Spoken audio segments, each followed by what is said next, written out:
All right, if you live in Victoria, like I do, you've got just one more day to cast your ballot in the state's local council elections.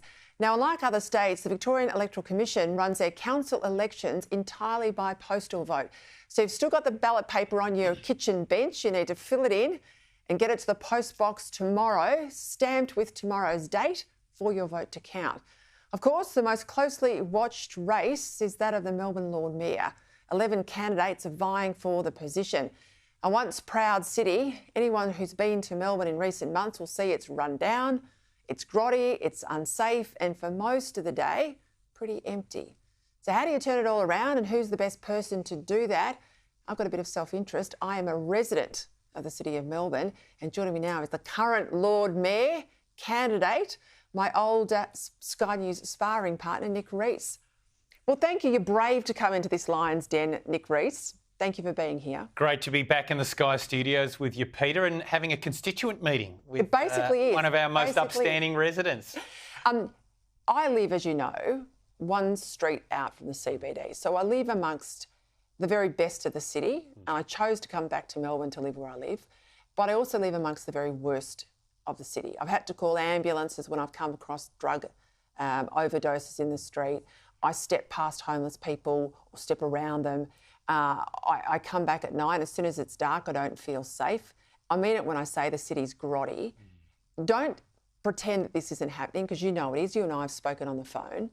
What's your solution to this? How do you want to fix this? Well, Peter, I think that Melbourne is the best and fairest city in the world, and I've got a plan to make it even better. I'm confident that this city's best days are ahead. As you know, I became Lord Mayor a number of months ago, and I have not wasted a single day. I got the e-scooters off the streets, made our footpaths safe again, got rid of the clutter, the tripping hazards that was creating, not making our footpaths safe.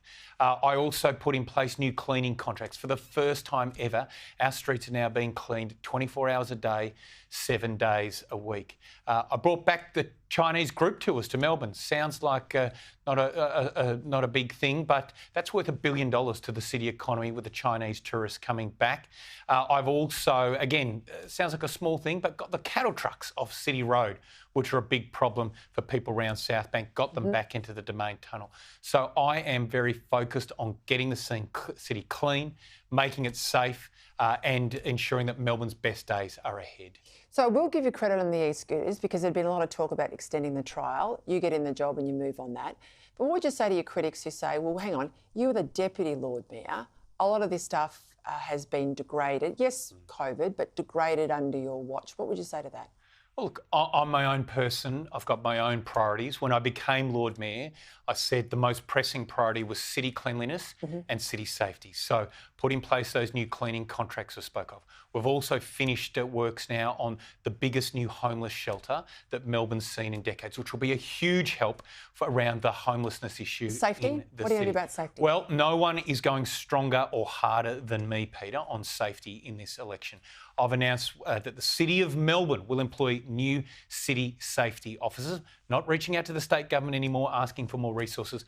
We will put our own people in uniform on the streets to keep people safe and be a big safety presence. Also doubling the number of CCTV cameras around the city, 200 new cameras monitored 24 hours a day, 7 days a week. And the city... So that's important, they're monitored. They're not just taking footage. If there's a crime, you go back to it and give it to the police. They're being monitored. Absolutely. We've got a control centre at Town Hall. We work closely with the police now, literally stopping crime in its tracks because of that live monitoring situation. I'm going to double the size of that network. Also introducing a new activist approach to... graffiti. What do you do? Graffiti, yeah. By doing, we will actually be present in court proceedings, put the case for the city, and implement a you spray, you pay policy. So if we catch a graffiti vandal, we'll make them clean it up and pay for the damage to property as well. I noticed on the Twitter feed today, Toronto has taken out the bike lanes in two of its biggest main thoroughfares. Please tell me Melbourne's going to get rid of some of those bike lanes.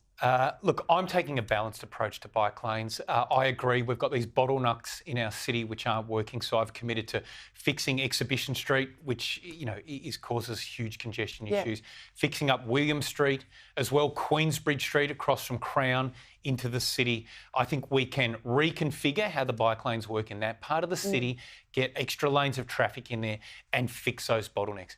Equally, I mean, 11 lives were lost from cyclists on Melbourne roads last year. We can't acknowledge that's not a problem. So my focus in the next term will be fixing those bottlenecks, mostly outside of the CBD, and helping keep cyclists safe as well. Just one before you go, because this will be a big determinant in my vote.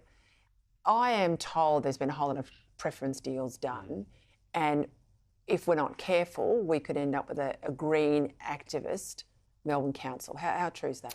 Yeah, so look, I'm running with Rashina Campbell. We're a really strong ticket with a positive plan for Melbourne. It seems that others in this race have decided that we're the favourites, and so they've put any, policy or philosophy to one side, and they've all sort of teamed up to try and do preference deals in the hope that one of them, any one of them, might get over the top of us. Now, the risk for voters there is if you don't vote for myself and Rashina Campbell, then you could end up with who knows what. You might vote for one political party, end up with someone completely different in the top job at Town Hall. And frankly, with some of those people running, it could be a case of last person out of Melbourne, please turn out the lights. The risks are enormous. So the safe thing to do is vote for myself and Rashina Campbell. We've put forward a really positive, thought-through plan, Peter, and as I said, we are confident that Melbourne's best days are ahead, and we've got the plan to deliver on it. Goodness me, well, that's a good pitch. Good luck, Nick Reece. Thank you, Peter. Now, I have to say, when I used to work for Tony Abbott and he worked for Julia Gillard, I had a very straight and respectful relationship with him. Not everyone was as straight and labour as Nick Reece, and it's certainly the way it was for me here at Sky. In fact, when I lost my job, when Malcolm Turnbull came along, Nick was one of the first people to reach out to me, so I think he'll be getting my vote.